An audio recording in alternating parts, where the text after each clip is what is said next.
Welcome back, everyone. Yeah, it took me a while to get over Phoenix and Milwaukee in the same night. So, 3 weeks was enough. We're back. Welcome back. But honestly, yeah, we had some sickness in the camp, but we are back with arguably our biggest show ever. It's the NBA Finals week. And who best to bring on than my good friends that know basketball? Well, maybe not Jerm, but I'm joking. But y'all know Jerm and stuff about sports. I don't have to introduce Dwayne Marcus. He is family on the show, and it has been too long TV, otherwise known as TV on basketball. Guys, are y'all ready to talk about the NBA Finals that start on Thursday? Let's go. Let's go. I didn't think I would have to bust these out, but you already set the tone. So here go the hater blockers. I might have to wear them all show. I had to bring you because my fans love to hate you and hate to love you, so I had to bring you back. Yeah, please hit me in the comment section so I can educate you troglodytes and neophytes out there. I'm just glad Justin's finally done ducking this work. It's been a minute since I've seen Justin Marvel on his show. I had to drag him onto my show. I'm coming for you all night, Justin. I want you to know that. No, Phoenix and Milwaukee, because we're going. Well, actually, we don't go straight into the finals because we do still have one Game 7 to talk about, and it's the question everyone has been talking about. By now, you have seen it. Instead of going for possible tie, Jimmy Butler went for the win. So, Dwayne Marcus, since you were so eager to get at me for the last 3 weeks, and I ducked and dodged like I was on dodgeball, like Patches or Houlihan. Did you like great movie Jimmy Buckets settling for that pull-up three? I mean, you play sport. This is a game of wins and losses, right? You play games to win. You don't play games to tie. In the moment, with how much time is left on the clock, maybe not. Given that I believe it was Al Horford down low, I like that matchup with Jimmy. Like with that, 11 seconds in basketball is a lot of time. Like, it's not a lot of time, but it is also a lot of time. And anything can happen in 11 seconds. And actually, it was more like closer to 20 when he actually took the shot. Like, anything could have happened where Boston could have still won that game. So I wasn't really all that, up in arms about Jimmy taking the shot. I think the one thing when you look at it is Jimmy Butler's not a shooter. So maybe that's kind of why all the pushback is. And again, he had Al Horford down low in the lane. Maybe you take that matchup. But you play this game to win, not to lose. Jimmy, in his presser, said that he's fine with the shot, his teammates are fine with the shot, and that's all that matters. And at the end of the day, that is all that matters. If the guys in Miami are okay with Jimmy Butler taking that shot, then who am I to get up here and chastise Jimmy Butler for not taking that shot? Trust me, I would have missed that shot too, and it would have been by a lot wider of a margin than the front of the rim. So I'm really in no position to sit and chastise Jimmy Butler for that shot. Was it the smarter shot? No. But in the moment, you're trying to win a game on your home floor, Game 7 to go back to the NBA Finals. You play this game to win. You don't play this game to anything could have happened in overtime, right? They could have gone overtime, and Miami still could have lost. So you want to win this game, and that was, at the moment, the best way they could have won the game. He missed the shot. That happens. TV, Dwayne asked us who was he to question the shot. So who are you to question Jimmy Butler taking that through? I always have to agree, because if you look at the situation that Jimmy Butler was put in, they were down by 13 points with under 3 minutes left. It was a miracle that they were able to even get back into this game. They were down by 2. What was it, 20-something seconds left? You look at the rest of the game. I mean, the offense in general for the Miami Heat has been shocking this entire series. I mean, just even watching this game, I mean, like Marcus said, what was going to happen in the overtime? It's probably going to be the same thing. What's their half-court offense? Nothing throughout the entire game. And Jimmy felt it in the flow. He felt like, you know what? We're not going to go to overtime. If we're going to win, we're going to die on this hill of me shooting this three. I had no problem with it. Especially because he has been their best player by far in this series. This guy has been making shot after shot, especially in Game 6 and Game 7. I have no issue with it, because even if they did go to overtime, I don't think Jimmy could trust anyone else. And this guy played basically the entire game anyways. It's like going another 5 minutes is just going to be even be worse for him. I don't mind a shot whatsoever. I know, Jerm, y'all can't see his Philadelphia paraphernalia in the background. But he absolutely misses Jimmy Butler in Philly. So absolutely. I know there's one person who's not going to question that shot. It's going to be you, Jerm. Go ahead and put on these hater blockers real fast, because I see a lot of hate online. I see a lot of vitriol for the one Jimmy Buckets. By the way, that's his nickname. I don't know if you guys know that. Dwayne. That is his nickname. Dwayne Marcus said that he's not Yes, it a good is. shooter, even though he has a nickname called Jimmy Buckets. I'm just going to give He's you. not a good 3-point shooter. Is So he? he's not, but yet Is he? Yet he takes the shot. So what was he supposed to do? Al Horford was backpedaling, expecting the drive. Gave him about 4 feet of space. Mm-hmm. He made a similar shot to close out the first half. So he can make the shot. He's been making shots all game. What was he supposed to do? Throw it to the one corner to Victor Oladipo, who hasn't done jack squat all series? Was he supposed to give it to Strus, fake Duncan Robinson? What was he doing? He wasn't making anything either. Al Horford gave him the shot that you're supposed to get. Him without the hesitation and making the move doesn't guarantee anything. Al Horford is bigger. He could have blocked a shot. He could have altered the shot. You're praying for a foul. You take what he gives you. He was backpedaling. He got the space. It was an excellent shot. It doesn't matter if you're a good shooter traditionally or not. Jimmy Butler's been playing the entire series by himself virtually anyway. So your superstars take the superstar shot. That is a superstar shot. And he just didn't make it. I mean, that's all there is really to it. You take the lead. Maybe you tie the game, and then Boston, who I believe still had a timeout, could have drew up something and then hit a game winner, leave you with no time.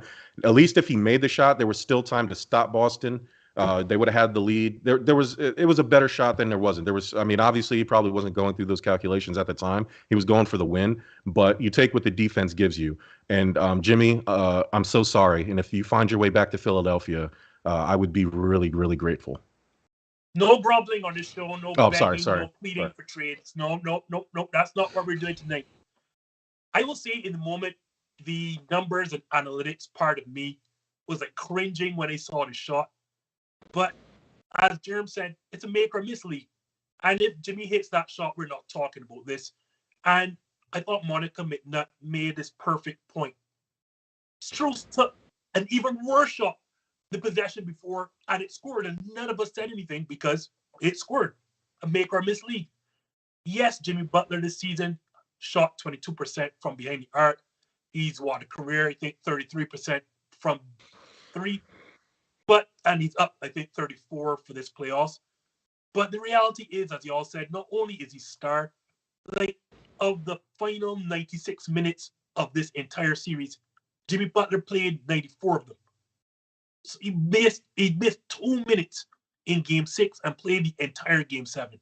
There's no way he's looking to go into overtime. Like, his legs are dead. So I can't blame him in the moment because, like Dwayne said, I probably would have taken the shot and missed it by a whole lot more. And live and die by that. But we're not here to talk about the Miami Heat. We're here to talk about Marsha's Boston Celtics, and I know she's off screen just pumping and happy because she's finally gotten over the hump. But again, over the hump, guys, and I'm going to start with you this time, TV. We saw some not so pretty stuff in Game 6 and Game 7, particularly with their giving away one big lead after another.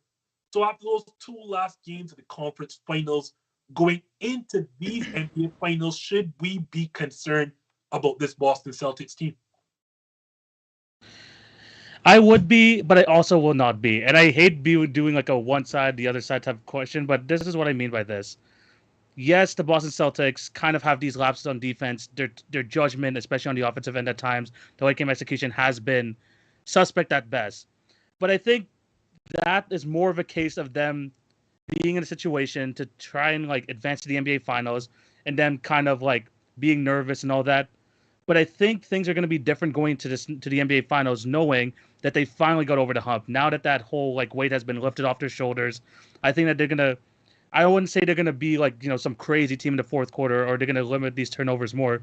But I just think that's going to at least like make them play more freely. I think they're going to be a bit like more poised in these moments just because like, you know what?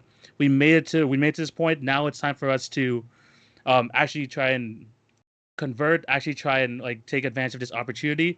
I just think that they were just a bit like nervous trying to get over the hump in the first place.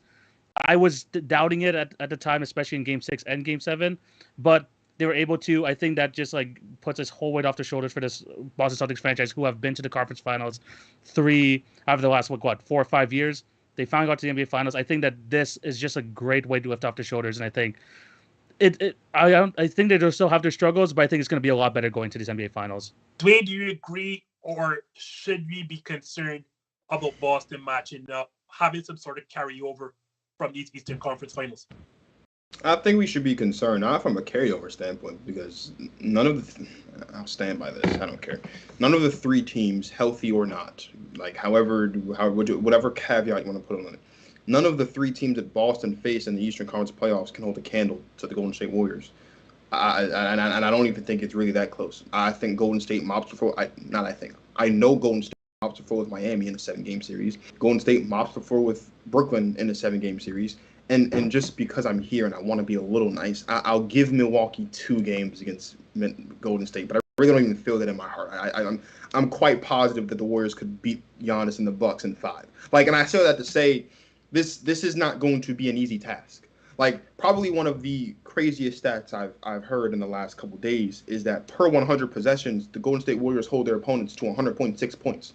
That's 100 free throws a game, roughly. That is not going to spell success potentially for a Boston Celtics team who likes to take their foot off of the gas, who doesn't keep their foot on the neck when they have double-digit leads. It takes, as we saw in Game 7, it takes double-digit runs by the opponents to get the lead back to double digits for Jayson, Tatum, and company to snap out of whatever trance they were in to wake back up and start back playing basketball. Do I think that the Celtics can be competitive in this series? Sure, because I think that unlike Dallas and unlike Memphis and unlike Denver, the one thing that the Celtics do that neither of those three teams could do is match them offensively. I do think that Boston can match Golden State offensively as far as firepower is concerned. As far as this being I think all of these games are going to be high scoring. They can also be low scoring because these are the 2 best defensive teams in basketball right now. They're ranked 1 and 2 respectively. It could go either way. I'm not concerned about Boston's ability to compete on a game-to-game basis or as a series of Brett. I am concerned specifically about what Boston looks like when they have double-digit leads and what Boston looks like in the third quarter, because Boston has not been a good third-quarter basketball team this playoffs, and the Golden State Warriors have consistently been the best third-quarter basketball team in the playoffs since they've started on this dynastic-esque run as currently constructed under Steve Kerr. I mean, you look at the Western Conference Finals, they won all 4 of those games.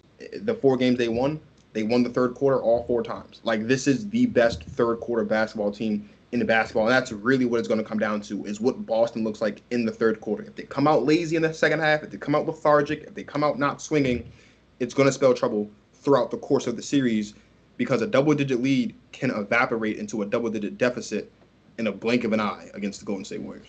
I feel like don't even have to ask Jerm, because Jerm is not even giving Boston a shot. But you're on the show, so you have to give us your opinion. Oh, let me educate the masses out there, okay? Everybody, I have a lot of Boston fans. I'm a Sixers fan. They're in the division, so I see a lot of this Boston nonsense on my timeline. Let's put things in perspective, okay? You beat the Bucks without Chris Middleton. You beat the Heat without Tyler Hero and Strus and Oladipo and all these other guys didn't play any significant minutes. You're only here because of injury. That's it. That's the only reason you're here. Enjoy it, Boston. You guys had the luckiest run. Let's see. The Warriors, they had to go through the Nuggets, the Grizzlies, and the Mavericks. Is Boston significantly better than all those teams? No, not really. I wouldn't favor Boston in the finals against Denver. I wouldn't favor them against Memphis.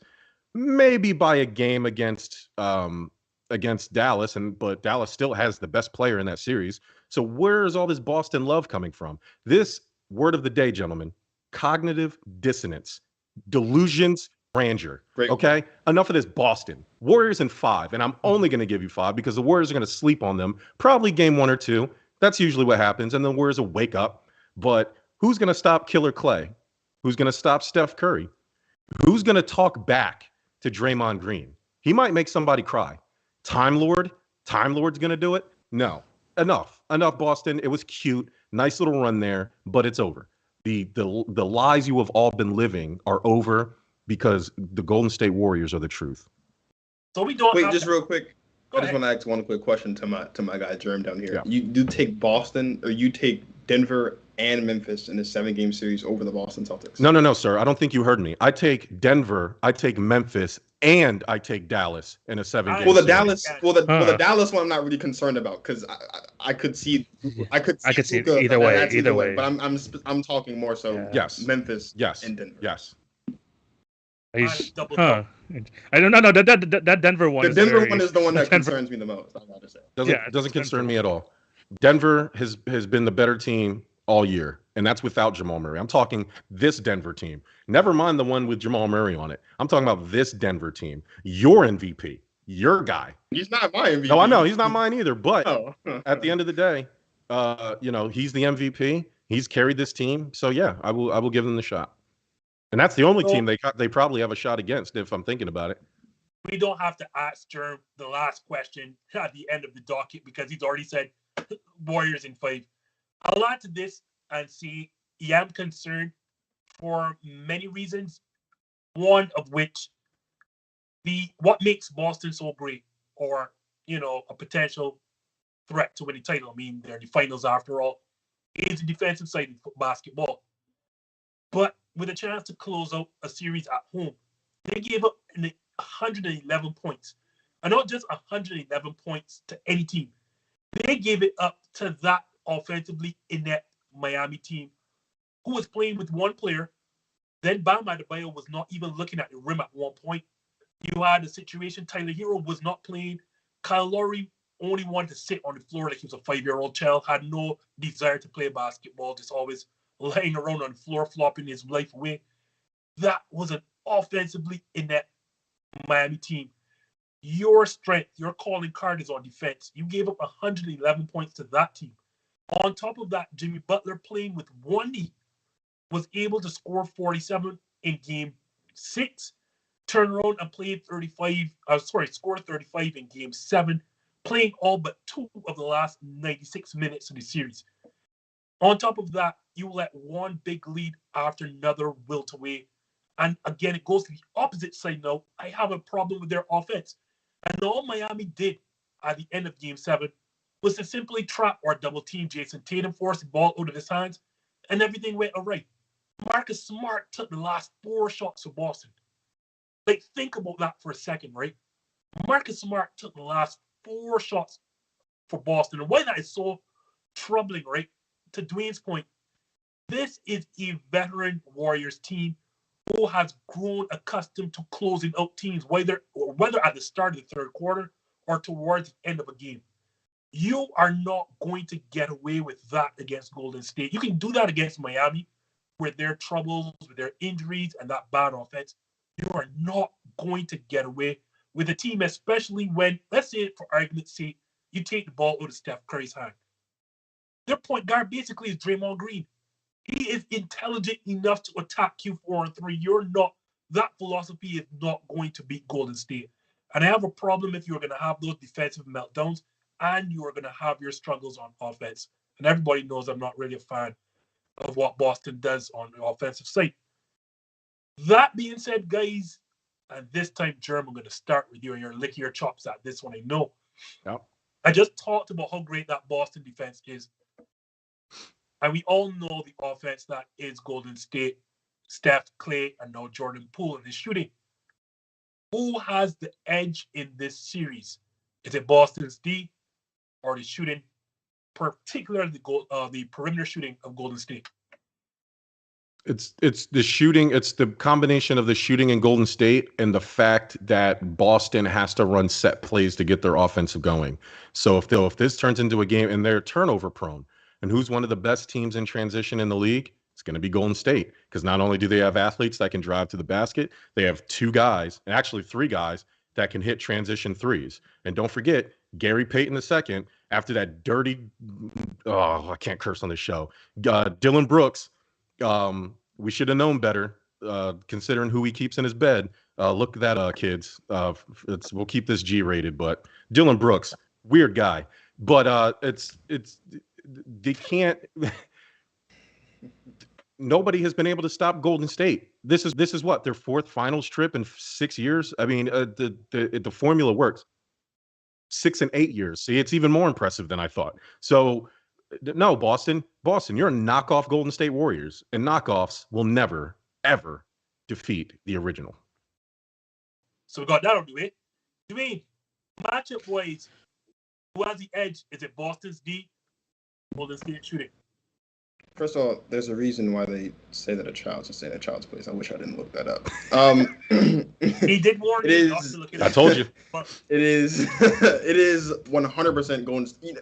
Justin, I tell you about every 2 to 3 months when I come on the show that sometimes you put questions on the docket that don't make sense. Neil, I don't know why you allow him to do this. Why? It's Golden State shooting and it's not even close.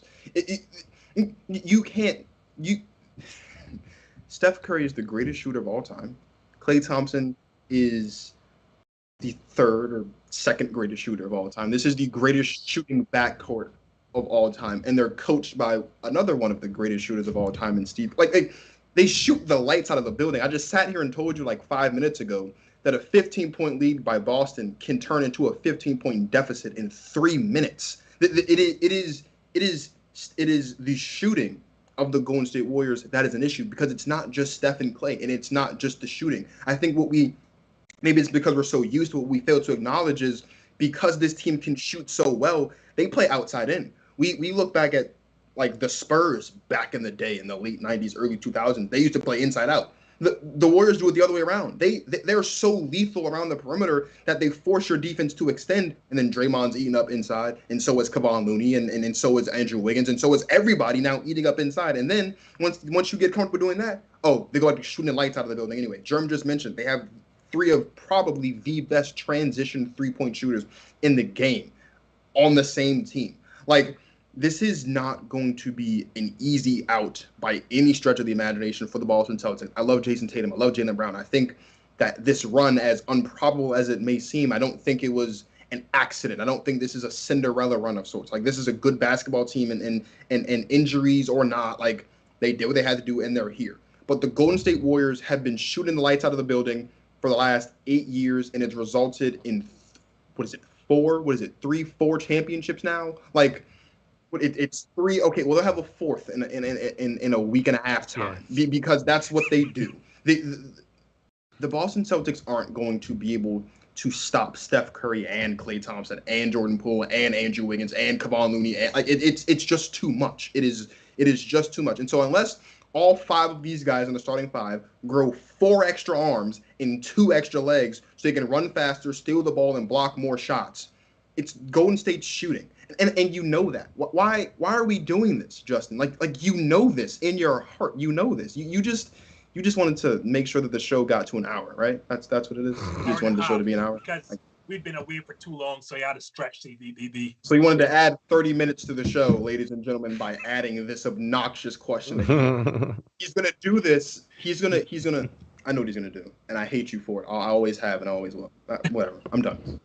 So we're adding 5 arms to apparently Boston's defense. So TV, with that Doctor Strange-like looking defense, is it going to be Boston's D, or will it be indeed Golden State's shooting that has the edge in the series? It's Golden State shooting. I mean, these guys basically went through everything, but I do want to highlight Boston's D just because, okay, Warriors, we know what they're made of. We know that Jordan Poole, Klay Thompson, and Steph Curry, they're all going to hit their threes. They're all going to basically average like 3 or 4 a game. We know that's going to happen. That's just out of the question. But the Celtics defense, they're facing a Warriors team, which is completely different than any one of their other matchups that they have faced throughout this entire playoffs, because they don't have to just guard like 1 guy or like 2 guys. For the Brooklyn Nets series, they had to really just focus on KD, Kyrie. You know the other guys aren't shooting. In the Milwaukee Bucks series, Giannis, without Chris Middleton on the court, you can just let the other guys try and beat you. You face the Miami Heat, you have to face Jimmy Butler, let the other guys beat you, and damn, they basically give you nothing. This Warriors team is different. This freelance offense that just keeps moving and moving and moving. There's not going to be any stagnation in this offense compared to these other teams that you faced like earlier. And I think the Boston's defense is not a mirage. It is one of the best in the league, and we've seen it throughout the playoffs. I don't want to discredit them whatsoever. I think they will make adjustments. But, man, these Warriors teams can really, like, come out the gate just firing away. They can really make this game, like, really unattainable really quickly. That is, like, we know that's what the Golden State Warriors are made of. The Celtics defense, yes, we know it's good. The best defense basically since the turn of the new year. But this is a whole completely different monster. This is a completely different monster, and I think they're going to very much struggle because they had to play basically one way throughout these entire playoffs. this is going to be a punch in the face, like having to chase Klay, having to chase Jordan Poole, having to chase Steph Curry, and then just trying to chase them just constantly. They're going to be freaking like their legs are going to be tired by the third quarter. Trust me, in game one, their legs are going to be done tired by the third quarter. So it's the Warriors shooting. I think the Celtics D can definitely adjust throughout the series, but this is just a completely different monster compared to what they had to face throughout this entire playoff. Real quick, I just thought about this, and I think it's so clever, and this little solvo beastie and all that stuff. Instead of like vowing to go to the gym and stuff at the turn of the year, just call up Steph and Klay and Dre, go on a basketball court, and just chase them around for 48 minutes. You'll lose all the weight you need, because Jayson, Tatum, and these boys, they're gonna drop 10 pounds each by the time this final series is over, and it's all gonna be in sweat. They're gonna be running for their lives. So Dwayne asked me a very pertinent question: why the hell would I put this particular question in the topic list? And I'm going to tell you why. Because I'm going to be the lone idiot that goes to Boston's D. And there's no reason why. I can't believe you. You're like Max Kellerman. You're just trying to be different, dude. Nope. Before this, right, I am not a Boston fan by any stretch of the imagination. Marshall will tell you this. Anyone who comes on this show will tell you this. But I did not want Miami to win that Eastern Conference Finals because I thought Boston was a better matchup. And so to answer the question quickly, is Boston's D. And I'll explain. TV was right that Boston's D has not faced an animal like this. The problem is I think Boston wants this. Because if you see if there's a problem that Boston ever has in terms of offenses, they have problems with players like Giannis Antetokounmpo. They have problems with players like Jimmy Butler, who are physical with them and going to punish them inside the paint and can actually play physical basketball. The difference with this Golden State Warriors, as great as this offense is, and they will give it that, they match it well perfectly. Like, that's what they want. When you look at Marcus Smart, Jaylen Brown, Jayson Tatum, those are big, long-arm perimeter players.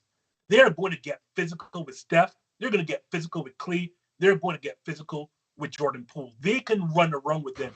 Ask those three players they mentioned, Smart, Brown, and Tatum, what would they rather do?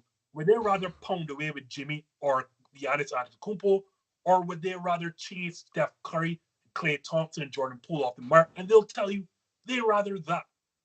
Those are big, long-arm defenders, and they don't have to worry about one of their weaknesses, which is defending the paint, because when they trap Steph Curry off that handoff to Draymond, when Draymond goes diving at the rim, they're going to ignore him because we all know Draymond does not attack to score.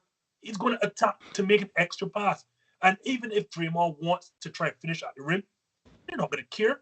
Time Lord is there to protect the rim. Like, this is one of the league's best shot blockers. I know Jerm is not a huge fan of him and he has his limitations, but he is an exceptional shot blocker. And Draymond going at the rim on a one-on-one, Boston's going to live with that each and every possession. And they are ready for this. They've had to face KD and Kyrie. They've had to face Giannis. They've had to face Jimmy Butler. They are going to want to get these guards because physically, Marcus Smart, Jaylen Brown, and Jayson Tatum are stronger and bigger than those guards. They can push them off the mark, and they can send them towards the rim and have Time Lord waiting for them. Go ahead, Dwayne. Just want to make sure that we're on the same page here.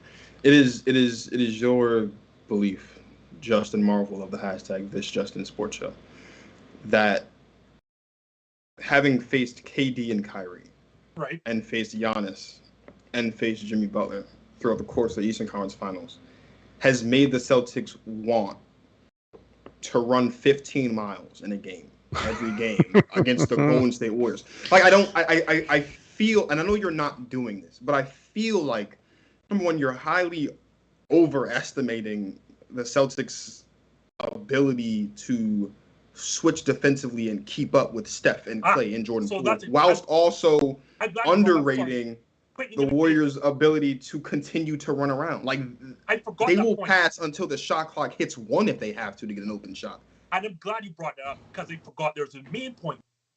That Boston starting five, there are absolutely zero weak links defensively on that starting five. There are none. Absolutely none. So it's not like Golden State is coming and saying, let's get this matchup and pick at them. because the only matchup that they're likely going to target is Al Horford on that dribble handoff with Draymond Green. And the difference from other teams is that Al Horford is going to come out and he's going to show aggressively and allow Marcus Smart or Jaylen Brown or Jayson Tatum time to recover. They will absolutely ignore Draymond backdooring them or rolling on that pick. They do not care. Like, if Draymond goes at the rim, like, they are going to tell themselves, if that is going to beat us, finish overtime, Lord, and show us how good you are. And Draymond is only diving to make that extra pass either to Klay on the weak side or to Kevon Looney. And as much as I like Looney as a player, I would love to see the guy that plays below the rim try to finish in the paint with Time Lord. I'm telling you, Boston. The Celtics lack discipline. The Celtics are going to be in the Celtics are going to be in foul trouble all 6 or however many games this goes. Like, this is not. And believe me, I was sold on the Celtics the moment they swept KD and Kyrie. Like, I came on whoever's show, or maybe I said it on my show. Like, they were going to the finals, and I said that the second the series was over, because you sweep that team, you can beat any other team. That's not impressive, but that's not impressive. And here's the thing, I think you're forgetting, because like, they won't stop running. Steph Curry doesn't get tired. Klay Thompson doesn't get tired. And while it's very like. I think we forget just how great of a floor general that Draymond Green really is. Oh, it feels like you're underselling on this, that you like that Draymond's just gonna go. Draymond's not an idiot. Draymond knows he can't challenge Time Lord down low in the paint. He's not gonna go jump with Robert. First of all, I don't think I've ever seen in my life Draymond Green jump. I don't even think he jumps when he shoots the ball, let alone. But that argument. Like, the point that I'm making is the Celtics defense, as lengthy as there is, it doesn't matter when you've got literally every player on the roster can shoot a three. Like, threes beat twos. Right. Excuse me, Dwayne. You saying that Draymond can't? Or Justin, you were saying Draymond can't handle Time Lord. Didn't Draymond? No, I didn't say that. I didn't say. No, he's talking to me. He's talking to me. Whoever said it. I didn't say that. Because what they're going to do on those double handoffs that Draymond gets Steph free on, right? Mm-hmm. Boston's going to oversell that, right? And if a byproduct is Draymond Green, obviously, then roll into the rim. Boston's going to live with that every single possession, because two things. One, Draymond is not diving to score. They know that. And secondly, even if he goes to score, until Boston he is starts going to scoring. live with that. That's not. But my point was, Draymond already beat Nikola Jokic. He's already beaten Jaren Jackson Jr. He's already beaten more physical bigs, and they're not better than. And Robert Williams isn't better than them. So that part of the game doesn't even matter. At the end of the day, the same formula that has gotten these Warriors all these championships, even when Kevin Durant was there, is Klay Thompson and Steph Curry. And it's not just one screen with Draymond Green. Everybody screens for Steph Curry. And everybody screens. And the Boston is beat up. And they had to, I mean, it's like, again, what did I say? TB, word of the day, cognitive dissonance. This Boston team is hurt. And they're not going to run around chasing Steph Curry the whole time, because, yeah, their defense, their starting defense is good, but they swept KD in the Nets. Great. All of us are basketball heads. We all said it. This team isn't going to work because, yeah, they'll win a bunch of regular season games, but they're not deep enough for the playoffs. The moment that Seth Curry went down for Brooklyn, it was over for them. That was a dub for Boston, right? And everything else, then they had to take 2 other injured teams to game 7s. So explain to me where Boston all of a sudden is going to give the mighty Golden State Warriors a fight, because I don't see it. I didn't tell you. Hold on. I didn't give you my pick. If you ask me which team, and also it's not like Steph Curry has been here shooting lights out. I mean, he's like, 45% from the field inside the playoffs and 38 from deep.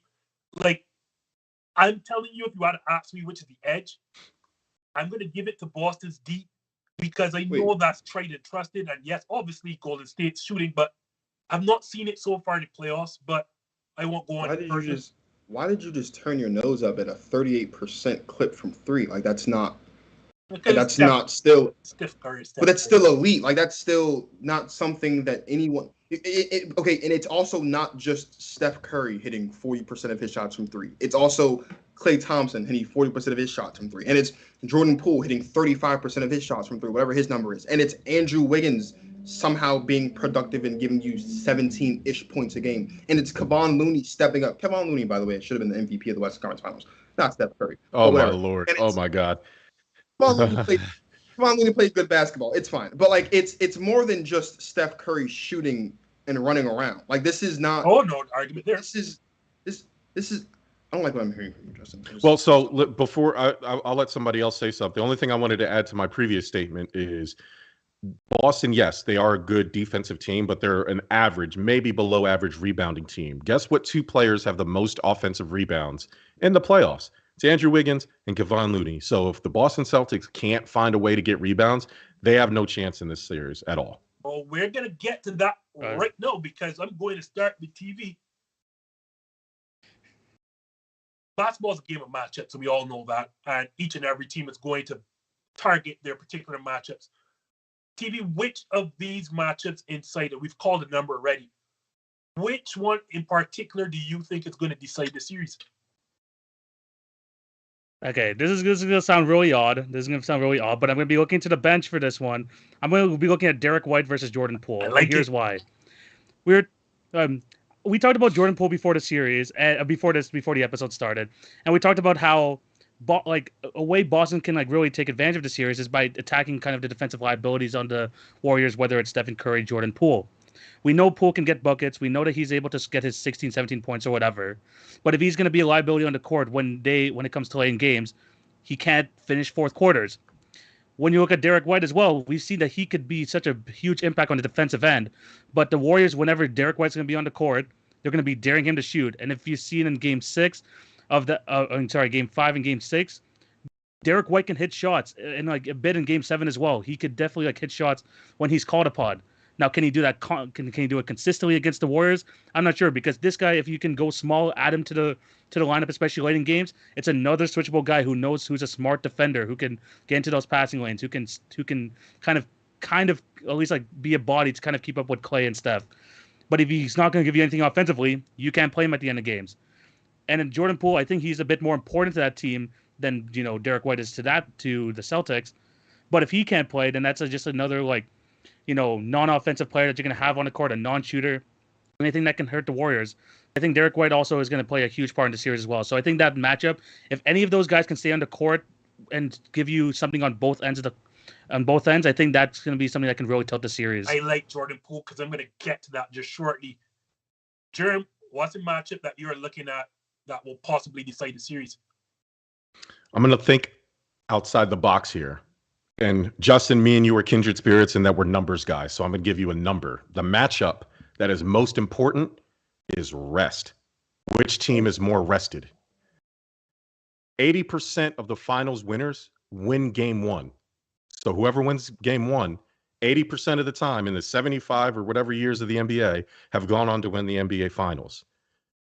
The Warriors will have 2 days extra of rest. And on Monday, when the Boston Celtics are flying cross country, the Warriors will be also practicing, where the Boston Celtics won't have that extra day of practice. So home court, more rested, the chances, and the Warriors have won all game ones because they've had the extra rest in this year's playoffs. So I will look for that trend to continue when they win game one and go on to win the NBA Finals. Is which team is more rested? And that's going to be the Golden State Warriors. Did not see that coming. I love that stat. I also didn't know about 80% of the game one winners go on to win the finals. I like it. Dwayne, can you talk that? Which of these matchups do you think will decide the winner of the NBA Finals? Whoever Steve Kerr decides to put Draymond Green on is going to be the matchup of the night any given time. Whether it's Jaylen Brown, whether it's Jayson Tatum, whether it's Tom Lord, whether it's Al Horford, whoever it is, Draymond Green's going to win the matchup. I don't care. I don't care if you put Draymond Green on Jayson Tatum. I don't care if you put Draymond Green on Jaylen Brown. I don't care if you put him on Time Lord. I don't care if you have him match up against Al Horford. Draymond Green's going to win that matchup. And that's going to be the difference. Because as fantastic as the Celtics seem, the Celtics, as Jerm mentioned earlier, cannot just score points on a whim. They have to run plays. They absolutely have to run plays. I can't tell you how many times I've seen the Boston Celtics just kind of on a whim score a bucket if it wasn't a fast break or a transition. Like, it just doesn't happen if you're Boston. Draymond Green is going to be the guy that disrupts plays for the Boston Celtics, and that's going to be the difference. It's not a sexy pick. It's not as fancy or as out of the box as Jerm saying rest. It's not as clever as TV talking about Derek White and Jordan Poole. But damn it, sometimes basketball's not sexy. It's just straight up and down. And straight up and down, the team with the guy with the highest IQ is the Golden State Warriors. That guy is Draymond Green. Draymond Green is going to be matched up on everybody. Like we talk about, like he at some point in time, Draymond Green will spend at least 10 minutes of every game this series on all 5 of the starting 5 players in Boston. And that's going to cause issues in their own little ways because Jayson Tatum, as physical of a defender as he is defensively, he don't like to be physical offensively. Neither does Jaylen Brown. Time Lord's not that much of a threat offensively. Al Horford on Draymond Green, please. And Draymond Green and Marcus Smart, I'd actually love to see that because I think they'll just be flopping back and forth, and that'd be fun. But like at the end of the day, like whoever you put on Draymond Green, I think it's safe to say that that person is effectively neutralized. If I'm not mistaken, Jokic shot less than 20% when he was guarded by Draymond Green, and so was every other player that Draymond has guarded through the course of this playoffs. That's not going to change in the finals. So whoever is matched up against Draymond Green, whether it's throughout the entire series or in spurts, that's the matchup that's going to matter in that given moment because Draymond Green is the Warriors' best defender, and he by himself can disrupt the flow of a team that can only work in set offense. So as high as I am on Boston's offense, I am equally low on their as high as I am on their defense, I am equally low about their offense. And because it's basically their best players, I've all said this, Jayson Tatum and Jaylen Brown are not natural playmakers or facilitators. So it's not like they have a smooth, well-functioning offense. We saw it in the Eastern Conference Finals. They are best when they're out in transition. So that being said, the matchup I'm looking at is Wiggins defending Tatum. And I'll tell you why. For Boston to win this series, I do believe they're going to have to get Tatum and or Jaylen Brown on to Steph Curry and Jordan Poole as much as possible. They're going to try to attack that switch. They're going to try to get that switch. I think Golden State needs to keep Wiggins attached to Jayson Tatum as much as possible. And you saw that in the Western Conference Finals with the Mavericks. Like they would try and bring picks. They would show hard so that Andrew Wiggins can recover and stay attached to Luka. I think they're going to have to do the same thing with Jayson Tatum because at some point they're going to play Jordan Poole a lot of minutes. Steph Curry is going to be on the floor, and those are 2 defensive liabilities. I think this series comes down to, can Boston either get chances to attack Steph Curry and Jordan Poole, or can Golden State keep Andrew Wiggins attached to Jayson Tatum so those mismatches are exploited? Because I can tell you this, guys, if Boston doesn't get the mismatches they want, that offense is not good enough to hang tight with Golden State. I think that they have to get those mismatches, or this series is over. This is curtains. So I mentioned Steph Curry all this episode long in a negative light, and I need to stop because we're indeed talking about a top 20 player of all time. But Jerm, for me, I have been hearing some heresy, for me at least. Mm-hmm. The talk being now, or the question, the debate circling, is if Steph Curry wins this title and somehow wins in Finals MVP, there are people willing to push him past Magic Johnson on the list of the all-time greats. Jerm, are you one of these guys?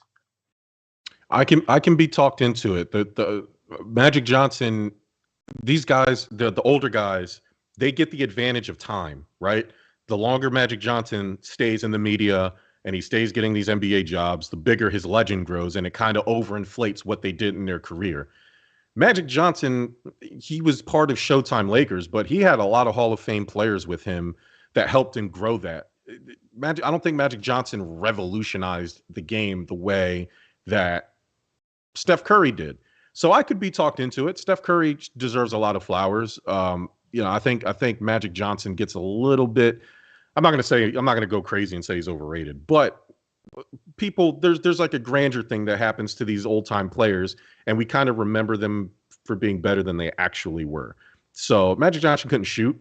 He was a great playmaker, and he could play the center position. He was LeBron without a jump shot. Like, you know what I mean? That was, it's depends. It really depends on what you like. I take the fact of his size. I take that into an account. He's playing with a bunch of these athletic freaks, and he doesn't have that, and he's still able to influence game series and championships, being his size. It's kind of like Allen Iverson-esque, right? Allen Iverson was of the same ilk, small guy in a land of giants, changing the game, and that will carry more weight for me. So I could totally be talked into Steph Curry, being past Magic Johnson. We have to stop this thing where like nobody could be better than, Kareem Abdul-Jabbar. Nobody can be better than Larry Bird. And the only person that's insurmountable is Michael Jordan to me. So, I can do that. I could roll with Steph Curry being better than Magic Johnson, especially historically. I mean, he has the stats. So what else do you want? Dwayne, I know it's unfair to ask. You may not have seen Magic play, but obviously it's not. Why did you say may not? Justin, I was born in 2003. No, I didn't see Magic Johnson play basketball. No, I didn't. And you know that. You know that. I tell you and Jerm always do this. You find a way to throw the age into there every change you get. Don't even finish the question. I'll just start answering it.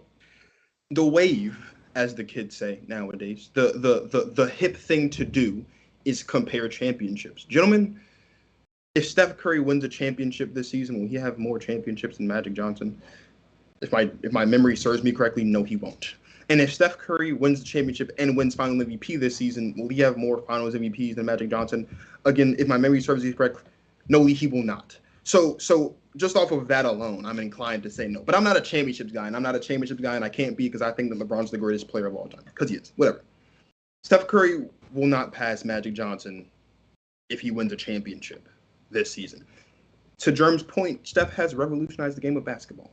And if there was a top 5 or a Mount Rushmore for guys that revolutionized the game of basketball, of course Steph Curry's on that list, and he's on that Mount Rushmore. Of course. Like, that is Steph Curry. Like, of course.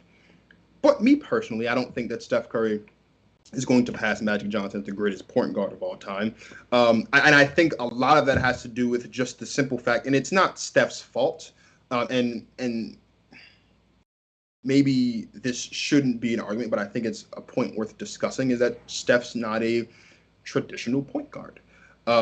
You could make, I don't make this argument, but I have seen people make a very strong argument that Steph's not the point guard of the Golden State Warriors, that it's Draymond Green.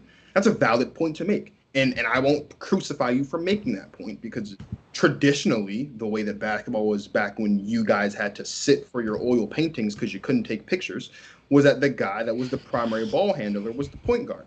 Steph's not really the primary ball handler, so technically he's not really the point guard. But I say that to say, I don't think that Steph can surpass Magic Johnson this just yet, just off the simple fact that Steph hasn't led anything. Like, we haven't seen Steph lead this team to a championship. And that's really my thing, is we haven't seen Steph lead the Golden State Warriors to any of their 3 championships. He's been the best player on one of them, and that was in 2015. But KD was the best player on that team in 2017 and 2018. And Steph and KD led this team to those 2 championships. Like, I just don't know. It's not that it's a wash. It's not that, like, Magic, to Jerm's point, it's not that Magic Johnson is so untouchable, because I do think it's possible for Steph Curry to usurp Magic Johnson as the greatest point guard of all time. I just don't think that time is in a week and a half when Steph is hoisting his first Finals MVP and his 4th Lombardi trophy. I don't think this is the year when Steph passes Magic Johnson. Next year or the year after, when they've three-peated, when they should have some time ago, maybe. But this year, I don't think so. Don't worry, Dwayne, because TV also didn't see Magic Johnson play. But it will still ask. Yeah, I know that. Still, Hey, born to 2000, man. I mean, like, Magic Johnson, like, retired in, like, what, 91, 92? Like, you know this. Why are you doing this? You know that that's what happened. I'm having fun. But honestly, though, TV, same question. Are you one of those who believes that if Steph wins this title, he will pass Magic as the greatest point guard ever? There's a discussion. There's definitely a discussion, especially like these two have said, the way that he revolutionized the game. The stats back it up. It's definitely in the conversation. For me, he's number 2 all time, basically. But Magic Johnson, I mean, like, he's not untouchable. Just like Jerm said, he's not untouchable. But that decade that he had from like 1980, like ever since he came into the league up to when he retired, it was him or Larry Bird. Like literally, like them two just completely just took over that decade. And Magic Johnson with his 3 MVPs basically made to All NBA the entire decade. He was the leader of those like Lakers teams. I think that he was the best player basically throughout. I mean, I think like the only one of the only Finals MVPs he lost. I think he lost 2 of them. One of them was to James Worthy. I forgot who the other one was, but Kareem. It was Kareem, right? It was Kareem. Yeah. But I do believe that Magic Johnson has that thing with him, just like Marcus said. He has been the leader of these teams. Like you can't tell me like in 2 of the championships that Steph Curry had that he was the best player. Kevin Durant was the best player. Like just like plain and simple. But Magic Johnson has like championship to show for it. He just like took over the entire decade. Steph, maybe the thing about him being not a traditional point guard will hurt him, but I still think that the way he changed the game, and I think that if he does this, honestly, if he wins another championship, if he wins maybe like another Finals MVP, I can literally like make the case that he can overtake him. I just don't think I could do it just yet. Give him a little bit longer. I think the discussion is going to continue to grow and grow as the Steph Curry legend continues to grow. But right now, I still got to go with Magic. Even if he does win this championship, I still got to go with the Magic Man. So Dwayne thought it was just here for the previous conversations. I brought this for this one in particular because as much as Magic Johnson is not untouchable, this is not a debate. This is crazy talk, and I'm going to get to this quickly. Even if Steph Curry wins this current title, he, in my mind, still is not a top 10 player. And do you know why? Every one of my top 10 players, that wasn't I'm going to list it for you. Every one of my that wasn't the question. I'm going to get that. Yeah. Every one of my top. You're twisting it, Justin. You're twisting it. I'm going to get to the point just now. Steph is not even a top 10 player, even if he wins. And do you know why? With the exception of Wilt and Bill Russell, who just didn't have Finals MVPs for most of their time, that award did not exist. And they would have won multiple Finals MVPs. Every single one in my top 10 has multiple Finals MVPs. And why is that important? Why is that important, guys? Because it shows that at the biggest stage, on the biggest stage, you are the best player on that stage. Justin, who's in your top 10? I'm going to list them all for you right now. Yeah, let's get there. Okay. Sorry. I wasn't expecting to have this discussion today, but let's go. Michael Jordan has 6 Finals Changing the MVPs. question. LeBron James has 4. Kareem Abdul-Jabbar has 3. Magic Johnson has 3. Larry Bird has 3. Hold on, my throat is itching because that's crazy. Tim Duncan has 3. Shaquille O'Neal has 3. Kobe Bryant has 2. The only reason Kareem has 2. That Wilt and Bill Russell do not have multiple is because that award did not exist during their times.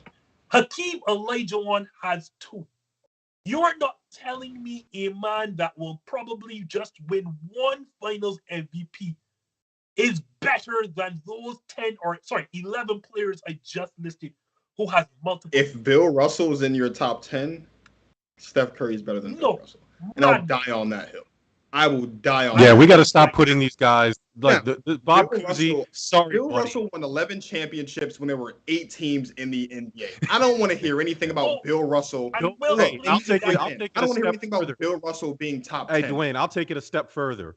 Bill Russell wouldn't even start in today's NBA. He would not. This is not a Bill That Russell is true. argument, He so would we'll not. get there eventually, Rob. So back, You made it a Bill Russell argument when you listed your top 10. And by the way, Steph Curry's played in 28 finals games. He averages 25, 6, 5. I mean, who else is doing? I mean, I get that Andre Iguodala robbed him because he played LeBron really good, but Finals MVP that's doesn't. one. Like the Finals MVP is just whoever made the biggest play in the game. Like, so, but not taking into account sure. who got so there. no, Sure. to me, the real argument, no, Steph versus Magic. This is still not close. Because again, Closer than you think. no. Accolades and numbers just tell you everything you need to know. If Steph wins this is 4 titles. 4 is not greater than 5. Guess who has 5 titles? Magic Johnson. Guess who has 3 MVPs to Steph's 2? I just made that point. Magic Johnson has 3 MVPs to Steph's 2. So Robert Ory's better than Michael Jordan? Hold on. No, but Robert Ory doesn't have That's a personal great question to accolades. ask. Robert Ory doesn't have any accolades to speak of. He doesn't have any MVPs. Let's continue. Magic Johnson has more than twice the number of all NBA teams, first teams that Steph has. Magic Johnson. How many does he have, and how long did Magic play in the NBA? Magic played for 11 years or 12 years, and Magic has 9. Okay. Of the 12 years, the Magic Okay, played, he has Steph has played how many years in the league, and how many All Hold NBA on, teams has he played? because you're thinking.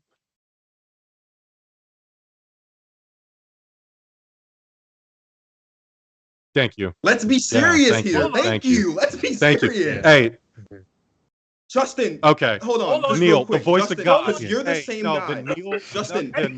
the voice of God, just chimed in. I know the audience Justin, can't hear us, You can't but he have said that Steph Curry, he correctly said that Steph Curry plays in a better league. Yes, they're better Thank teams, you, more Justin. well-rounded Yeah. athletes. and hold on, guys. So, and there's nothing to judge this. So he plays in a better league, and you're telling me there's an argument he's better than Magic. Magic has 9 first. No. all We team. said No there's one an here argument. is saying That's that. 4. No one here is saying that. What we're saying It's not is you're comparable. making it seem like it's a what. It's not Justin, comparable. okay, Justin. Let me Hold on, guys, let to me show you guys, there Mhm. is nothing that Steph Curry, other than pure points, has more than Magic Johnson. There's nothing. There's nothing to see. You talk about revolutionize. Well, let me educate Jerm for you, right? Yes, indeed, Steph revolutionized shooting. There is a reason that the Showtime Lakers are called the Showtime Lakers, and it hell well wasn't Kareem. It hell well wasn't James Worthy. It was Magic Johnson. For those of you who don't know, I'll tell you what. There are stories. Magic was so huge in his time. We are talking in LA. A-list Hollywood stars would have events. They would be there. Magic would enter the room and everything stopped, and they all looked at Magic.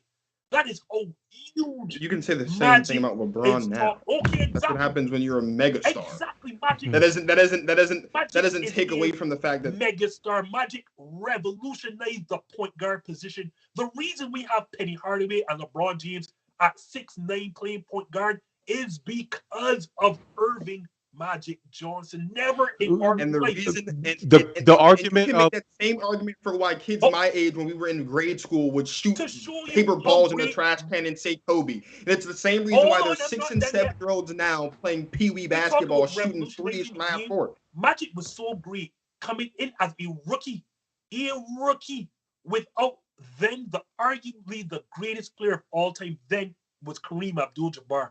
As a rookie without Kareem, Magic switched to center and scored 42 points and won Finals MVP as a rookie. yeah, but I'm glad you There brought that up. is Justin. Because no he's tall. Hold on. between the I'm two glad men. you brought that up. He switched to center when he beat the 37-win Denver Nuggets. And then what did he do? He went and beat the 42-win Not in the finals, Jerm. Golden Cut that. State Warriors. And then he beat the 39-win Seattle Supersonics, and then to beat a hurt and beat up an exhausted Boston Celtics team to win that championship. You know what, Justin? Thank you for bringing this up, because not only is Steph now better than Magic Johnson, Johnson overrated You're compared to Jordan's, Duncan's, Justin. Kobe's, Shaq's, and Hakeem's, and even Larry Bird, who was a better player than Magic Johnson in their primes while they were winning championships. Magic Right. Johnson's championship runs, overrated. You're Not that crazy. impressive. Justin, Justin, let me ask you a question real quick. Let me ask you, and I want to ask you a silly question because we always like to compare accolades. Okay, you mentioned that Magic Johnson has 3 MVPs. Yep, yes, he does. Yes. Okay. Steph Curry plays in a league with the guy that you say is the best player in the world, in Giannis Antetokounmpo. LeBron James, who has had a stranglehold over the league for the last 12-ish years. Kevin Durant, James Harden, Joel Embiid, your MVP this season, Nikola Jokic. Like the league Fraud. MVP, the league MVP. No, your MVP. Fraud Whatever. Jokic. The point that I'm making is, sure, Magic Johnson has 3 MVPs, but we also know that Magic Johnson and Larry Bird both ran the 80s. The 2 guys ran the 80s. You've got 6 guys running an entire decade of basketball right now. That's number 1. Number 2, you talk about Magic revolutionized the game. Okay, yeah, Kobe revolutionized the game and had an impact on the game and on younger generations. He didn't revolutionize anything. Yeah, Kobe's Steph not even in your Curry top has 10, Justin. What are you talking about? Yo, move Let's on. be What's the serious. next topic? Well, I Big forgot Bird about is that. LeBron James I forgot has about that. Hold revolutionized on. the game. Like you can go down a list of guys in the last 10 years that have revolutionized the game. Now, you want to talk about Magic Johnson playing center? Fantastic. But last time I checked, playing center is not a part of the job description for being a point guard. So that argument, you can take that and throw that out the window. Because it's not Steph Curry's fault that he can't play center. That has nothing to do with Steph and Curry as a point guard. There are no stats, there are no accolades that tell me Steph Curry is better. And for this 80s talk, this 80s slander, I will remind you. No one's slandering the 80s. Yes, you did. You slandered the 80s. There was a guy who was drafted in 1984. Just remind y'all, there was a guy drafted in 1984. I'm not sure if you've ever heard his name. His name is called Michael Jeffrey Jordan. How many championships did Michael Jeffrey Jordan win in the 80s? Hey, how many championships did Jordan win in the 80s? I got you, How many championships did Olajuwon win in the 80s? Answer my question. Answer how many championships? Answer my question. This is, if you ask, if there's one era that has all of these things, it's the 80s. Magic Johnson played the 80s. Liebert, Jordan and Olajuwon's prime is in the 90s, is it not? Played the 80s. Hakeem Olajuwon played the 80s. Michael Jordan played the 80s. Okay, playing in the 80s and being in your prime in the 80s are 2 different things, Justin, and you know that. And you know that. You have no one that. outside of LeBron James in this era currently better than Larry Bird. None of them are better than Larry Bird. And Larry Bird played in the 80s. Michael Jordan was drafted in the 80s. Hakeem Olajuwon was drafted in the 80s. Was Michael Jordan in his prime in the 80s, Justin? His best Was Michael Jordan in his prime in the 80s? Look up his 1988 season. I dare you to go. No. You're giving me a single season. I want his prime. When was Justin's prime? When was Olajuwon's prime? When were their primes? When did Michael Jordan win a championship? He won 6 championships in the 90s. Olajuwon won 2 championships in the 90s. Magic Johnson has 8, guys. All right, enough. I didn't even hear what he said. Justin, I can't believe Justin, this is the point. I know who was drafted in 84. I understand that. What I am saying is, how many championships did Jordan and Olajuwon win in the 80s? None. They didn't win anything in the 80s. They won their championship in the 90s. You know why? Because Magic Johnson and Larry Bird own the 80s. I'm not slandering the 80s. What I'm acknowledging, what I'm saying to you is that all of these great players that you have named, all these Hall of Fame players you named that were drafted in the 80s, in the back end of the 80s, they had their time in the 90s. What I'm saying to you is Steph Curry in his prime had to do with KD in his prime, LeBron in his prime, Giannis, who is entering his prime, James Harden in his prime, all these great players in the 10s and 20s in their prime. Jordan and Olajuwon were in their primes in the 90s. They won their championships in the 90s. Now, all I'm saying to you is that as great as Magic Johnson is, he is not this untouchable being. He is not the. He is not. No, I'm not saying you're saying that, but you're making it seem like Steph Curry being compared to Magic Johnson as if Steph Curry is not the second greatest point guard of all time. It's just laughable. It's not laughable. It is a discussion that in a year or 2 or 3 we will be having. And it would be a bad discussion to have. That's why we brought it here, because there's nothing, whether it be championships, whether it be finals MVPs, whether it be regular season MVPs, whether it be all NBA first teams, the discussion should not be had because Steph Curry is less or has less than Magic Johnson in each and every one of those categories, we like this recency bias. Because Magic Johnson's competition was Larry Bird. No, Steph Curry's competition was 7 other guys. We will move on because I am right and we know I'm right. Gentlemen. No, you think you're right, and that's it. You're one of those old heads in the barbershop that are just set in their ways and don't want to hear anything else. I know what I'm talking about because I've seen both players. I'm taking my shots here now. So I will go with you now. Okay. I'll start with you, TV. Sorry. We've gone through all of this.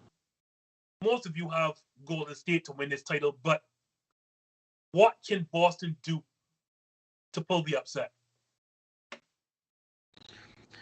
I think the Boston, we talked about it earlier. Their defense is going to be key in this. And I want to focus on Game 7 of that Heat versus Celtics series, and especially in that first quarter. I think the key to Boston's victory is right there. Turning the ball over, turning the Golden State Warriors over, and leading it to fast break points. Because if you look at that Game 7, 13 fast break points in that first quarter for the Boston Celtics, and that blew the game wide open. That led to like a 15-point lead, just like that.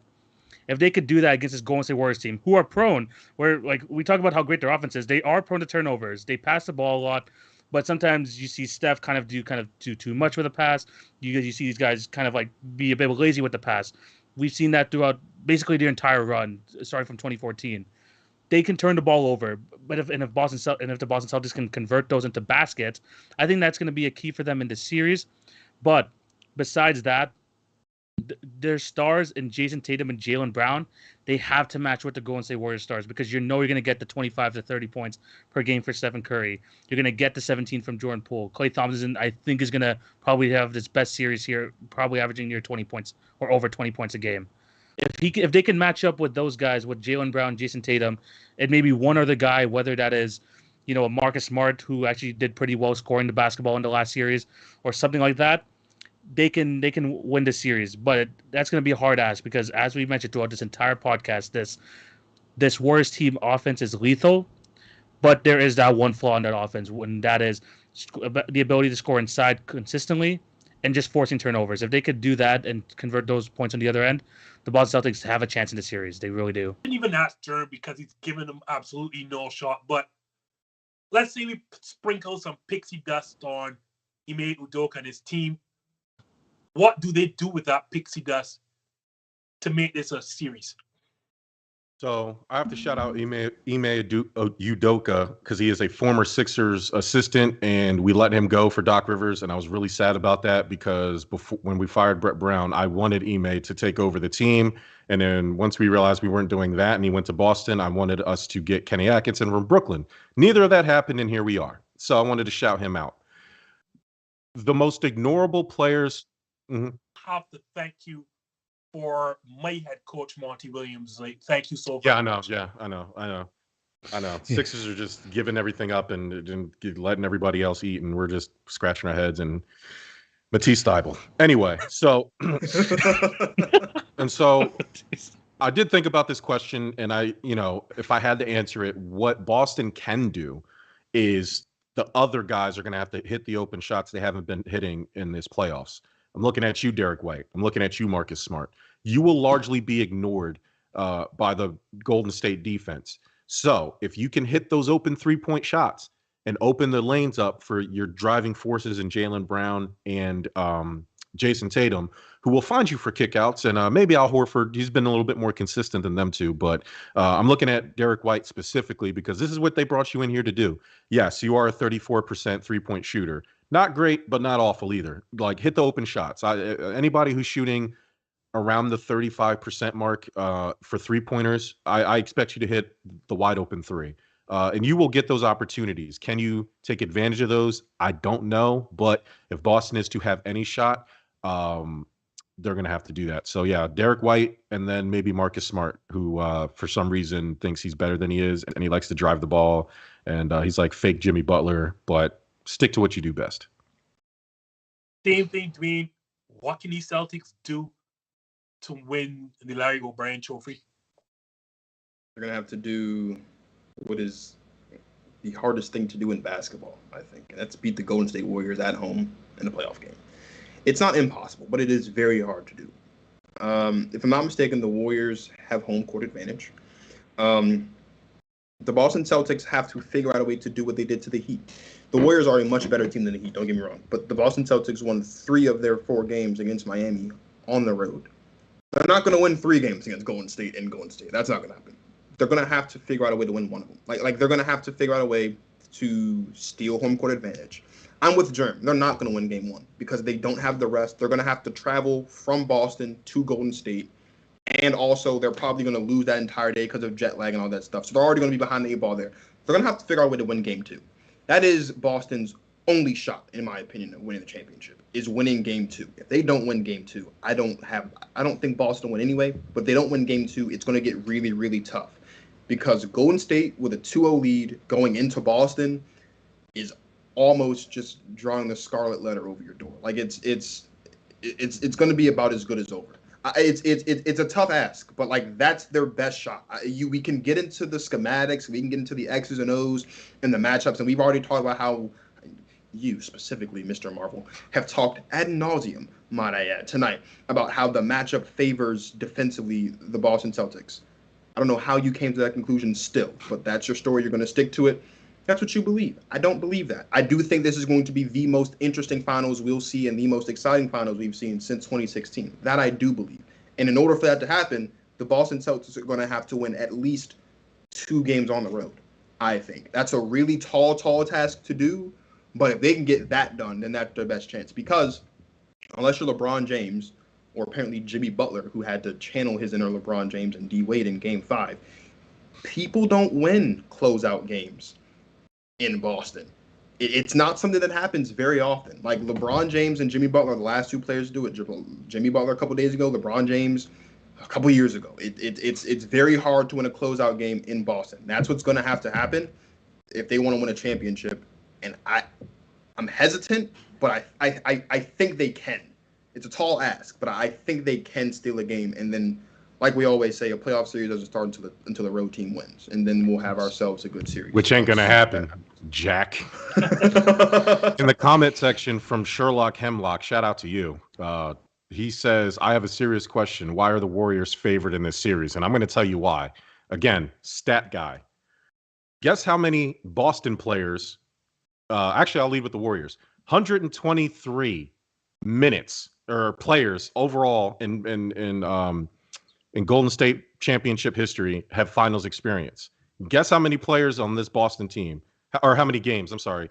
The Warriors have 120. No, what am I looking at? Where's that stat at? No, that's the right stat. That's the right stat. No, you're right. Combined, You're right. all the players in Golden State combined have 123 games played. That includes Steph, Klay, Dre, Andre, and I think Steve Kerr as well, even though he's a coach. And Boston has goose egg, 0. That's why the Warriors are favored. Experience, buddy.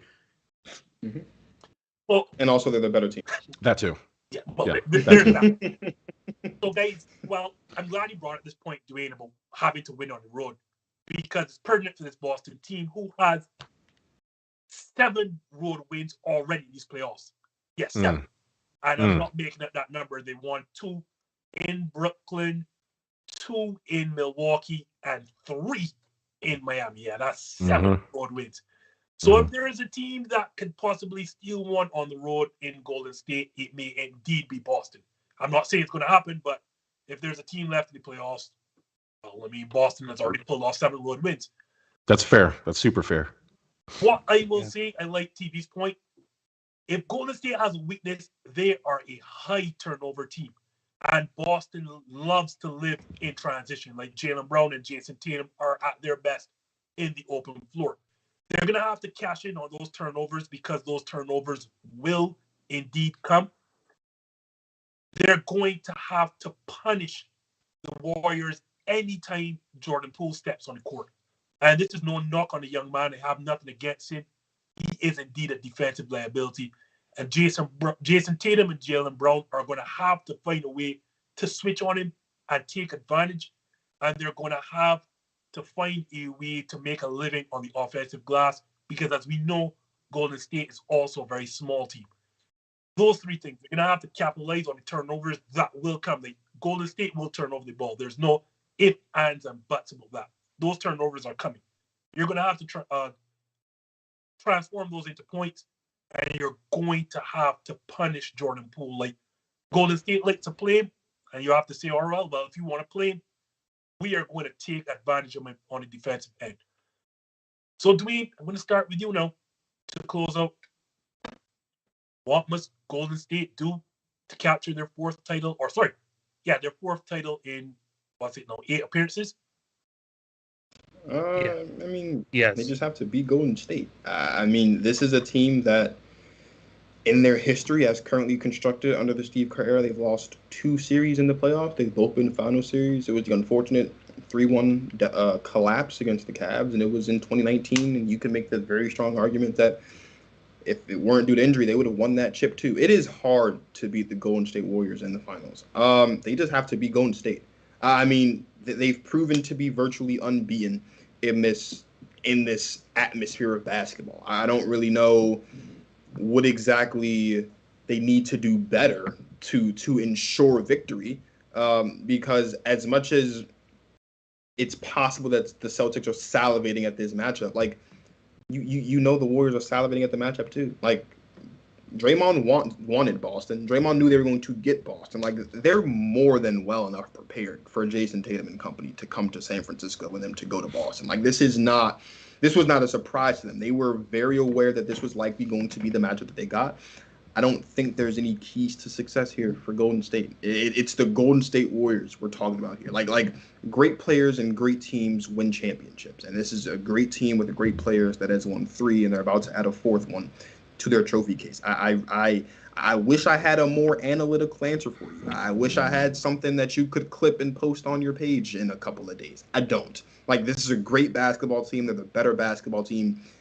Playing the Golden State way has always caused an issue for the opposing team, unless you have an all-time great player on your team. And unfortunately for Boston, they don't have that, because the only 2 teams to beat Golden State in the finals have had LeBron James and Kawhi Leonard, 2 all-time great players.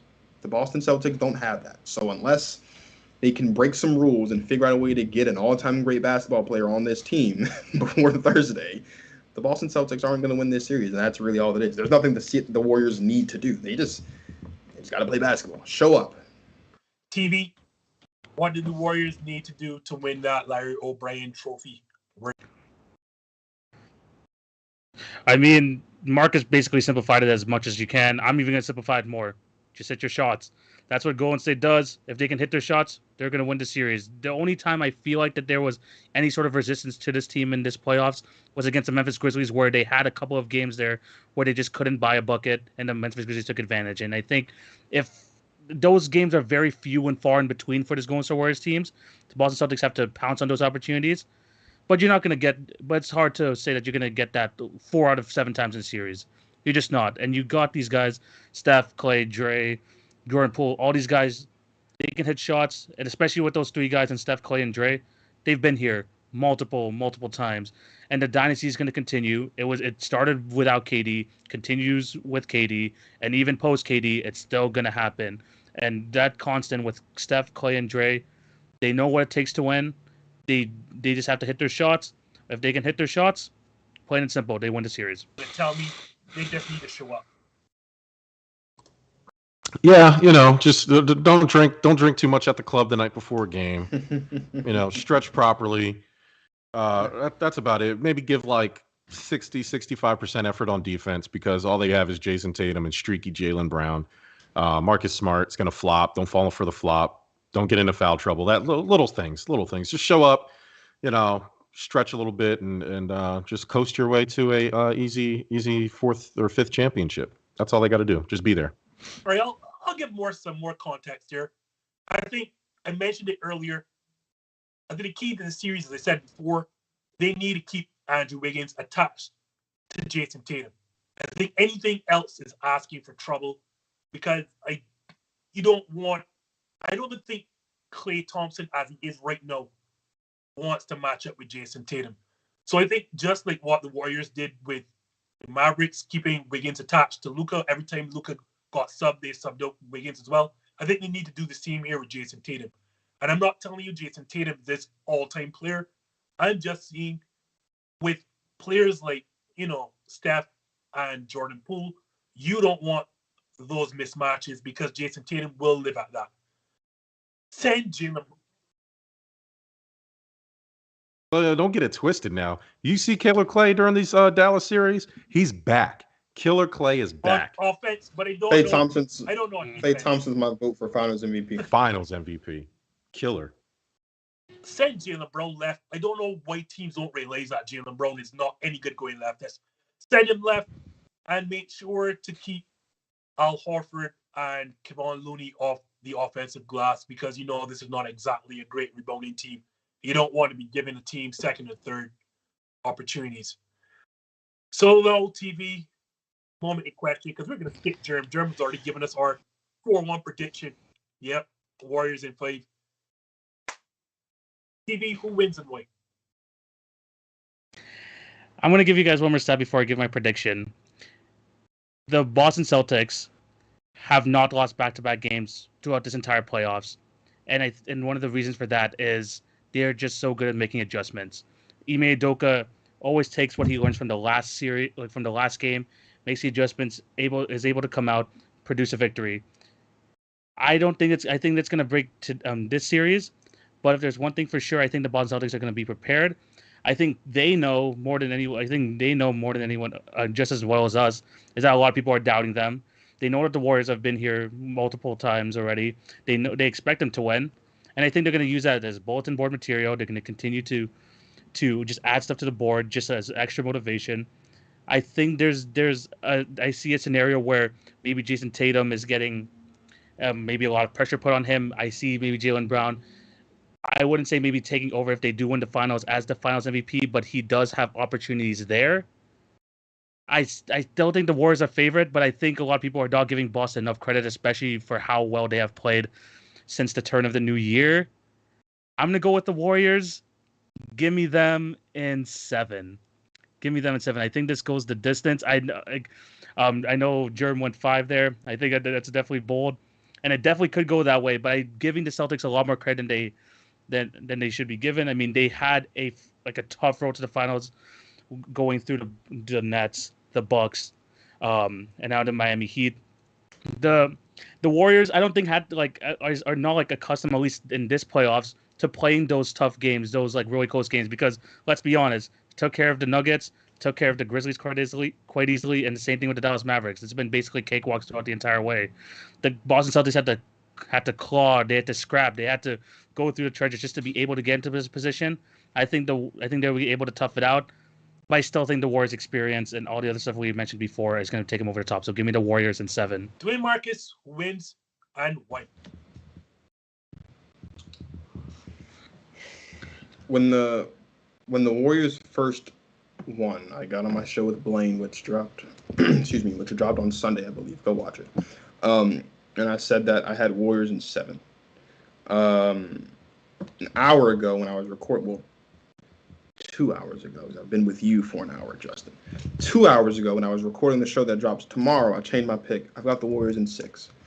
I think Boston's fantastic. I think the one thing that Boston has nothing to worry about is they have nothing to lose, aside from the finals, in this. Like none of these players are leaving this series with a tarnished legacy or are leaving as a worse player than they went in. Like, if anything, all this does is bolster these guys. With that being said, though, again, we're talking 123-0. 123 times the Golden State Warriors have played a game on this stage. No one on the roster has played a game for the Boston Celtics on this stage. And it doesn't matter that the Celtics are now in their 22nd NBA Finals as a franchise. It doesn't matter that they've got 17 chips as a franchise, 11 of which were won when there were 6 teams in the league. The fact of the matter is the Golden State Warriors have won multiple championships, have been on this stage multiple times. These players, more specifically, have won championships in this NBA, in today's NBA. And that's what matters. Like, Steph's going to be Steph, and Klay's going to be Klay, and Dre's going to be Dre. And I expect Jayson Tatum and Jaylen Brown to be Jayson Tatum and Jaylen Brown. These are all going to be great games, I expect. I agree with TV. These are going to be really close games. I think these are games that are going to come down to the wire. But the Golden State Warriors have been one of the best teams in crunch time in this postseason. And the Boston Celtics have been one of the worst teams in crunch time in this postseason. And that's what it's going to come down to, is who plays better in crunch time. Even in their sweep against the Nets, they still played horrendous in crunch time, and yet they were still able to get the sweep. Fine. But you can't be lackadaisical. You can't be sloppy. You can't miss steps in crunch time against this team. Because like I said earlier, a 10-point lead with 5 minutes left can very easily turn to a 12-point loss, and you're down a game or however many in the NBA Finals. So I got the Warriors in 6. I've been saying the Warriors are going to win the chip pretty much since August, after your Suns won the chip, and I told you that they weren't going back to the finals. But for some reason, you didn't want to believe me. I don't know why. I don't know if maybe it's because I'm a kid or whatever. But you need to start listening to me, Justin, because the things that I say, they usually come true. Warriors in 6. Jerm, have you moved off from Warriors in 5? Are you giving Boston another game? After listening to you guys for 5 long, drawn-out minutes, I have changed my mind. You ready? Warriors in 4. In 4. I knew it. Yeah, I knew it. At all possible through the spectrum of the universe, I might even just say Warriors in 3 somehow, just to get them out of here. Because you guys have not only talked me into Boston, but you've talked me right back out twice now to Boston. You guys are pining so hard for Boston, giving them all these mythical chances. No. Who has the best player in the series? The Warriors do. Who has the best bench role players? The Warriors do. Who has the best coach? The Warriors do. Enough of this Boston love. It's cute. Yes, they made it to the finals. Congrats. You're not even supposed to be here. So just enjoy the ride, enjoy the free comp tickets for your family members, and just go out there and have some fun. But it's over. It's been over. Game 1 hasn't even played yet. Warriors in 1. Wow. Who didn't see this coming? Clean sweep. Get the brooms out. 1, 2, 3, Cancun. Get them out of here. I'm going to show Ime Udoka some love because he is really a good coach, especially in his first year. And Philadelphia, as you said, were wrong for, jettisoning him for who is their current coach, but that's another conversation for another time. I am going to go now. First thing first, these streaks will continue. Boston will not lose back-to-back games in this series still. I think Boston will not lose back-to-back games. Boston will win a game on the road. And that being said, like TV, I have Warriors in 7. I do not expect either team to win successive games. I actually think it's going to go Warriors 1, Boston, and it's going to go back and forth because these two teams are extremely well coached, and they're just going to make adjustments after adjustments after adjustments. As you all said, Jerm correctly said, Golden State is going to be well rested, have more time to practice. They're going to come out sharper, fresher. Boston's going to adjust as they usually do. Then they go back home. The typical letdown. These are two very well coached teams. These are two very elite defenses, but they're still two flawed teams. And so I have to pick the team with the less flaws. And the team with the less flaws is Golden State Warriors on offense. Because when I look at that Boston offense, if you know me, if you know the show well enough, I am not a fan of what they do on offense.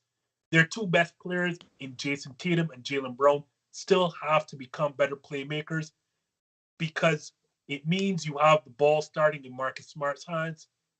And Jerm kind of touched on it. Marcus Smart is not good enough to demand having the ball in his hands. The reality is the ball should be starting with Jayson Tatum, but he has to get better as a facilitator, as a playmaker. And I think Golden State's defense is going to be too much to making reads.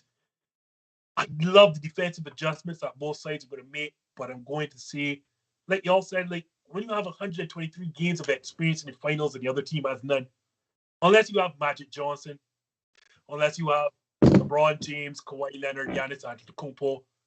I've said this before. In today's NBA, superstars win titles. It's no longer this coach thing, these concepts. No. Superstars rise to level and win titles. And if you doubt me, let's harken all the way back to 2005. Tim Duncan, Shaq, Kobe, Dirk Nowitzki, Kevin Garnett, LeBron James, who am I missing? Kawhi Leonard. Giannis Antetokounmpo, all of the finals since 2005. 2005 till now, all of them have been won by a handful of superstars. You can think, Dwayne, every last one. From I'm just trying to understand why you mentioned Magic Johnson if you're talking about 2005.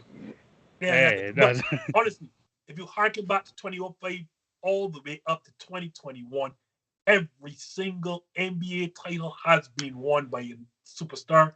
I don't think Jayson Tatum is theirs yet. Golden State, so guys, go ahead. Hey, if there's any other caveat, I mean, the last two teams to be Golden State Warriors in the finals, two rookie head coaches. You got a rookie head coach in Ime Udoka. You never know. You never know. I like Ime Udoka, though. I really do like him, and not just because he's dating Nia Long, but yeah, I like him. Yeah, he can't lose. Like, even if he loses the finals, he gets to go home to that. I mean, he won. He's won. Guys, it's time to get out of here. So plug your show quickly. TV, thank you so much for coming on. Tell the kind people what you got coming up and where to find what you have coming up. All right, yeah, thank you for having me on, Justin, once again. If you want to find me at TV on Basketball, Twitter, Facebook, Instagram, and TikTok. TikTok is the one that you want to be following the most because I'm going to be putting a lot of NBA Finals content up on there, possibly going to Instagram as well, but definitely follow the TikTok. We are almost reaching 1,000 followers there, and if I reach 1,000, I get to definitely go live for the NBA Finals, so please go check those out. I just released an episode today, again, Finals preview, even giving out grades to the teams that lost in the conference finals. I'll be giving them grades on the season, and also just like other stuff we talk about on the show. And yeah, I mean, like, just so that the NBA Finals, I'm going to provide a lot of content. A lot of these guys have been great. Definitely go check them out as well. But yeah, thank you for having me on again. As usual, Justin. TV, never have to thank us. Jerm, plug yourself. Yeah, before I do that, the other reason why Boston, the most important thing, the reason why Boston was going to lose is that Jayson Tatum had the unmitigated gall to wear a Kobe Bryant sweatband in Celtics colors, which is blasphemous. He should be ashamed of himself. But anyway, I am Jerm. I'm one half of Stuff About Sports, and you can find us at Stuff About Sports on Facebook and on Instagram. We took a week off last week, actually last week and a half, but we'll be back tomorrow night, Tuesday night live. We're going to cover NHL and obviously the NBA, and then we're going to start our way too early predictions for the NFL. So, and maybe a little bit of baseball, we'll see. But yeah, at Stuff About Sports, the Give Us a Shot Network on YouTube. Just hashtag Stuff About Sports in your Googles, and if you can't find us, you're not looking hard enough. You really aren't. I feel by now, Dwayne Marcus, like everyone that watches this show knows how to find yourself. But again, like we have this space and we watch your stuff. So please tell the kind people where to find you and what you have coming up next. And this is no disrespect to Neil or Marshall. Great people, by the way. Level-headed people that know what they're talking about. Everyone that watches this show knows that my show is better than this show, and I'm a better host. But whatever. Fact of the matter remains, you can find me on Instagram, Twitter, TikTok at GTP Marcus. Go talk with Marcus everywhere. Post an episode on Sunday about the Warriors. Posted an episode today about the Jets. Post an episode tomorrow about the Celtics. Posted an episode on Wednesday with my guy Jerm about the Giants. And going live on Wednesday to preview the finals. No show on Thursday. Posting a show on Friday about the Panthers with my guy Brian Bolster. No show on Saturday and coming back on Sunday with a preview of WWE's Hell. So it's a very busy week. I'm taking 2 off days all week because I love the craft, because I love you beautiful people. So if you're not following, you're going to miss all that great stuff. And you're going to miss the other, what are we at? We're at pick 9. So you're going to miss the other 23 football episodes I have lined up through the course of August. You're going to miss all this other great stuff. So follow me, because I'm a great show host. I'm better at Justin at this job and everything else. Probably. And I will tell you, he is indeed the hardest working guy I know right now. So please don't. Really. 100%. And also, and most importantly, September 1st, in your calendars, circle it, underline it, star it, put a something, set alarm clocks. It's going to be a very special day. It's going to be a great day.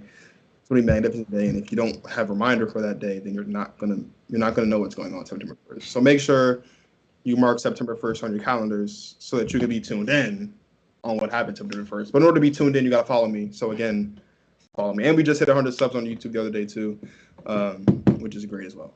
So what we're going to do on this channel, though, is on August 30th, we will break Dwayne Marcus's news so that his news will be still on September 1st, and that date will mean absolutely nothing. I will fly to Wisconsin, and I will murder Justin. No one comes to Wisconsin other than to watch the Green Bay Packers. But guys, please give each and every one of them a follow, watch their content, and if you're not subscribed by now, please go and do that. And even after the show, you are still not subscribed to them, then you are doing absolute tomfoolery, foolishness, malarkey, whatever you want to call it, because these three guys really do put out great content. I don't have to tell you how to find me, but I really should. Hashtag this just in. Please put the hashtag in because you do not want Max Kellerman. I don't want Max Kellerman. None of the three of these guys want Max Kellerman. Hashtag this just in. We are on right here on YouTube, 7 p.m. Central, 8 p.m. Eastern every Monday night. And if you just don't want the long form content, come to Facebook, you can come to Twitter, you can come to Instagram. I love and live on Instagram. All the short form content is there. Hashtag this just in. Put in the hashtag. But guys, for Dwayne, for TV, for Jerm, we have to get out of here because I have a wife that's had enough of listening to me talk about Magic Johnson and the other NBA. We've all had enough of you talking about Magic. Justin, she's not alone. Gina, I'm so sorry. It's NBA Finals season, Justin. It's NBA Finals season. Come on Magic now. Johnson, guys. Number 4 all time. Good night, guys. Overrated. Thank you so much for watching and listening. I can't respect the guy who has Bill Russell in his top 10. I gotta be good. I don't have a mark on my face, and I upset Sonny Liston, and I just turned 22 years old. I must be the greatest. I told the world, I talk to God every day. If God's with the kingdom matter, you're just the same. I still got the world. I still got the world. I still got the world. I still got the world. I said, can I be a legend? Search your soul and answer me this question. Do you think I have what it takes to be great, but still be humble and learn from my mistakes?